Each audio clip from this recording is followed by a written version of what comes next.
All right. What wars and branches of service did you serve in?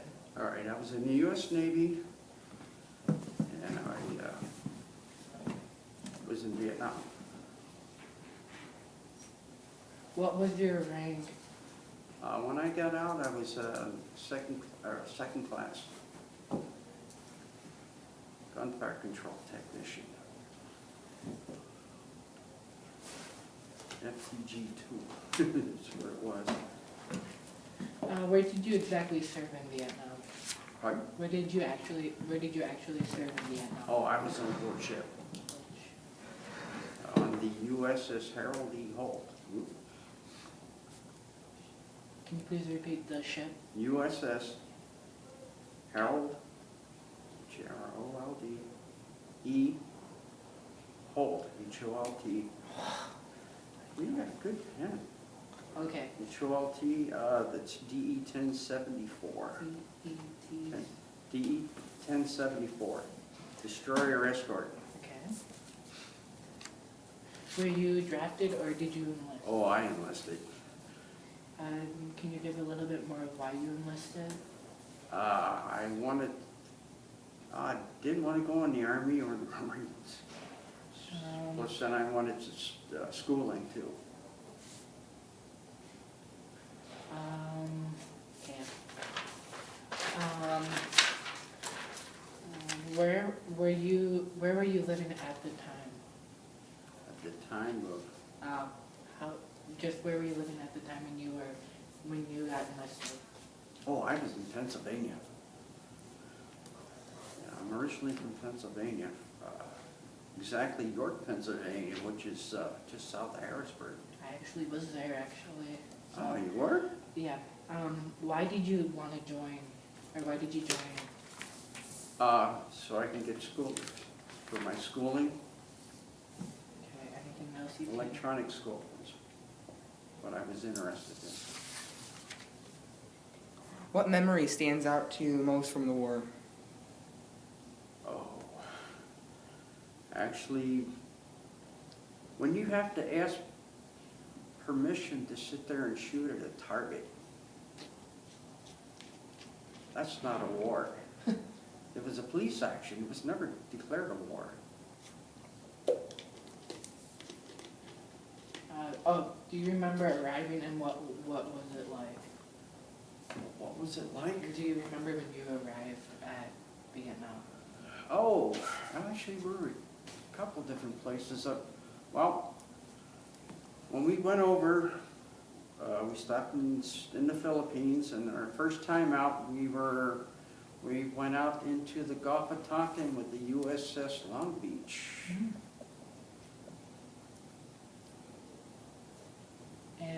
And that was for about a month. That was about 30 days. Can you relate anything of what happened or what happened when you entered the Gulf of Tonkin? Well, about every Sunday morning, a MiG would come in toward us, and we'd go to general quarters, and that's how our Sunday started. Tell me about a couple of your most memorable experiences, if you have any. Oh, yeah. Well, actually, after Gulf of Tonkin, they moved us up to the DMZ on the gun line. Okay. And we definitely did a lot of shooting up there. Memorable one? Oh, yeah. All right, so picture this. We just finished shooting. Because we were close to shore, we were within about 5 miles of shore. Okay. Our gun was completely empty, and we were heading out to a little deeper water. Mm-hmm. And anyhow, I was working in the aft part of the ship, and we had a helicopter on board, and it was right above where I was.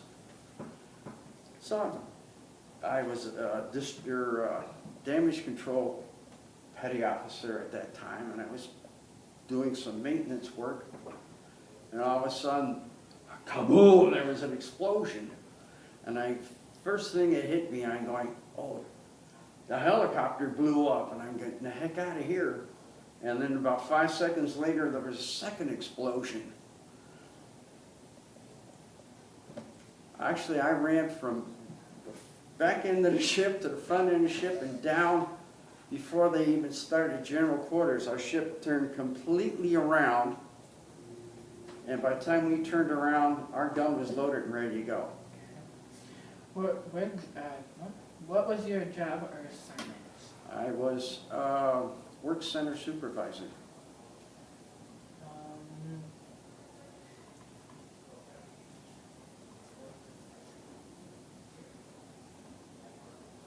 Okay, did you see combat at all while you were in Vietnam? I mean, no, we weren't on the shore, no. But every time we were asked to shoot at a target, well, we had like spotters on shore that if they would need some assistance, we would help them out. We had people on the air, plus in our own helicopter. They would go out and do some spotting. There's troops here, and we would do shore bomb. Could you describe what shore bombing is a little bit more in detail? Oh, shore bomb. That's fun. All right. What they would do, they would give it. All right. Say this is the train. Okay. All right. Here's the troops. Okay. And they would give us the coordinates of those troops, and we're out here. We put it, dial it into our ballistic computer, and then we'd shoot. That's what you call shore bombardment. Were you awarded any medals or citations? Combat action. Combat action. Well, plus the 2 ribbons that they gave you for Vietnam, one from the U.S. and one from Vietnam. Okay. How did you stay in touch with your family at that time? At that time, it was just mail. Did you receive any letters from your family back from? Oh yeah, from my wife, yeah. So from your wife. Oh yeah. Was there anything special you did for good luck? Pardon? Was there anything special you did for good luck? Keep my head low. No, I just kept our system up and made sure it was working before I go to bed at night. What did you think of officers or fellow soldiers at the time? Our group of guys, well, we only had 130 some crew, and we all knew everybody, so that was kind of nice. Did you keep a personal diary? No, I did not. Okay. Do you recall the day? Yep, I think I asked you this. Do you recall the day that your service ended? Yeah. I'm gonna ask you this Yeah. already, but I just wanted to recap.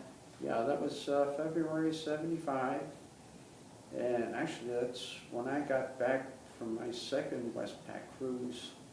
Got back in January, and I got discharged the following month. Why did you get discharged? My enlistment was up. Okay. Did you make any close friendships while you were in Vietnam? Oh yeah. Do you remember any of the names?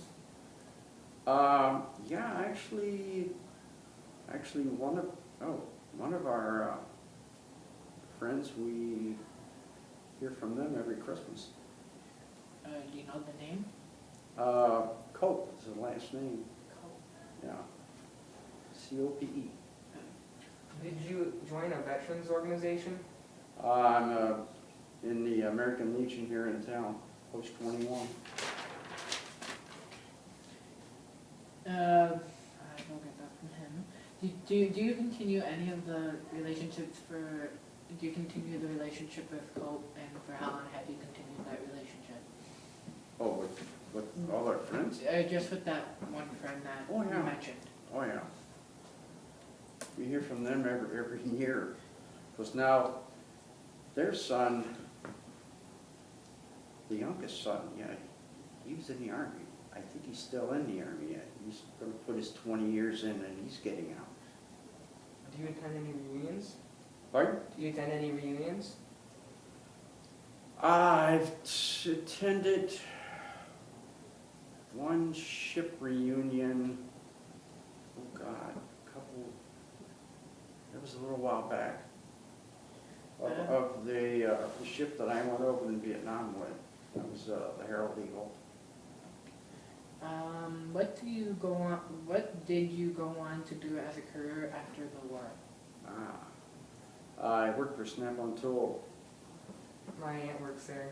yeah, at Northern Repair Center, repairing automotive test equipment.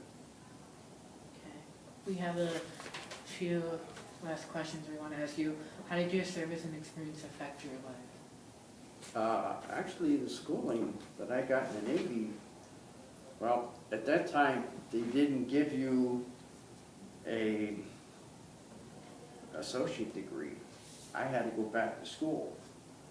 But then they paid the GI Bill, they paid for my schooling, they paid for my books, and then they paid for me every month to attend. So that was kind of nice. So, I So- just want to know this. What college did you go to? Gateway. That's where I want to go. I want to be a pilot. Same here. Is there anything you would like to add that we have not covered in this interview?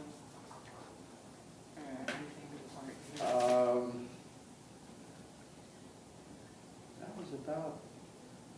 That was about it for Vietnam. That was just the one ship that I was on. I just want to know, could you explain a little bit in detail what you do for the U.S. Navy? Oh, as I said, I was a gunfire control So technician. control technician for Right. the Navy. Right, yeah, because after I got out of school, I was a third class, and then I made rank, made second, and, actually, after I got out of school, yeah, I was third, but I was on one ship, and I got transferred to another new ship, same class, and that's the one I went over to Vietnam in. And then when I got back from Vietnam, then I got transferred again, and I had another Westpac cruise, and one day out of Hawaii, they says, oh, you're going to be a hard hat shore patrol in the Philippines for our duration of your cruise. I'm going, no, because they're going down to Australia and do operations with the Australian Navy, and I wasn't any part of that. So when they picked me up to go back home, I was the only pollywog in the ship, and everybody else were shellbacks, and they wanted me badly. Do you And know? they said, no, you're not gonna do that. Do you know anything about the Australian Navy? Okay. Yeah, because I didn't get down there. It would have been neat. You got any other questions, Joey, that you can think of? Well, when you were your gunfire control technician, what were your duties? Like, what did you actually do? Actually, I was a work center supervisor, and what that entails of is assigning everybody else below me different jobs. We had planned what they call PMS, which is Planned Maintenance System. And it was a big chart. We had daily duties, weekly duties, monthly duties, stuff that has to be done. And then I would assign that to everybody else below me. I have. And any other paperwork had to be done or order parts, I had to do that. Yeah. What was the food like in Vietnam? Pardon? What was the food like? Oh, our food was good. Navy food was good. Oh, yeah. Can you recall any what you guys had? Oh, heck, sometimes we had cookouts. Hamburgers, hot dogs, Just all the good stuff. yeah, all the good stuff. Yeah, that's why I said it wasn't like the Marines or the Army where they got rations, you know. Oh. Well, you got any other questions, Joey? Well, I'll be back here on the 19th, maybe we think of a Well, couple more. Oh, yeah. Actually, I'm absent-minded right now, but I think we're good. Thank you for coming. All right, thank you.